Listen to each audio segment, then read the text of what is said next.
Hi there, Sandra here from Create in Spain, and I apologise if the sound isn't what you're expecting. I've managed to break my leg and I'm sat in my conservatory with the windows open and a fan on because it's hot, and I'm having to record this directly on my iPad. So today I just wanted to do a quick video which might help those who are interested in doing things like editing your images to do print and cuts for whatever reason. Doesn't really matter what you want to do. Sometimes you have images and you don't want the whole image, you just want parts of it, or you need to move things around, especially if you're doing things like stickers where you may want to put an offset on your cut line, and sometimes the images like in here may be a little bit too close together for you to be able to do that. One of the things that you might want to do is to remove the background. Now once you have your image in here, and I'll show you the layers,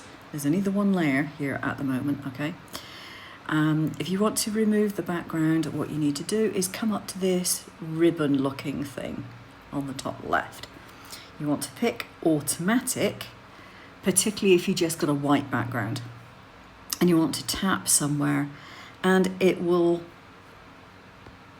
take certain areas of your image you can remove. Now this at the moment is in the wrong direction. I need to invert this so that these things go a funny color, okay?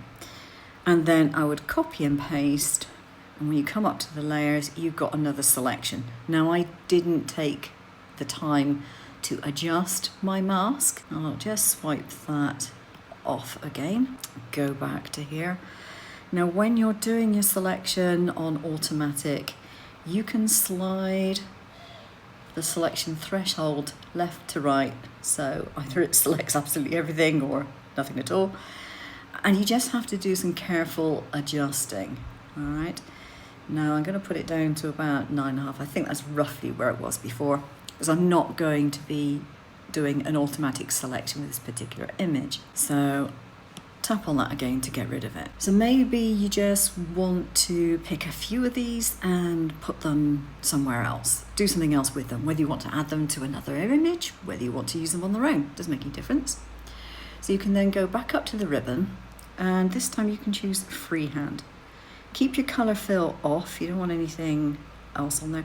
You can also use a rectangle or an ellipse, but in this particular case, this is not quite so easy to do. But you can do a freehand, so you can just use your pencil and take a section here, and you can copy and paste, and you go up to your layer, and there's your selection. You can adjust it as you wish. Now if I wasn't using my iPad in the upright position, I would be doing this properly. I always use my iPad flat on my desk. I don't use it in the upright position. But at the moment I'm not at the right height to be working, so things are slightly awkward. So that's one way of doing it. But the other thing that you can do, if you want to, is really zoom in. And again, go back to your original layer. Or I mean, you could work on this layer actually, thinking about it doesn't make any difference. Come up to the ribbon again, freehand. And then actually trace around. Now if you're working in optimum conditions, which I'm not, it's very easy when you've zoomed in to do this. You can rotate with two fingers, you can rotate your image, and it will pick up from where you left off, which is really handy.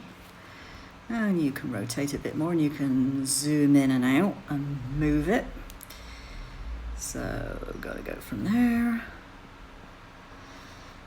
and keep going. There we go.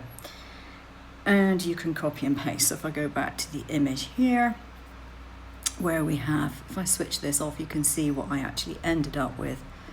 I've ended up with this. Now, at the moment, you can see a white background because I've got a background color on here. I could change the background color very easily. You can then do something like a alpha lock, which means that you will only draw, if you're drawing with a pen or whatever, you will only go over the area that you have got pixels on already, so it would be like that, for example. But basically you've got your image as you want it with a transparent background, because if I switch that background color off, you can see there is no background to it. This is just a background color layer. So that's how you can do it.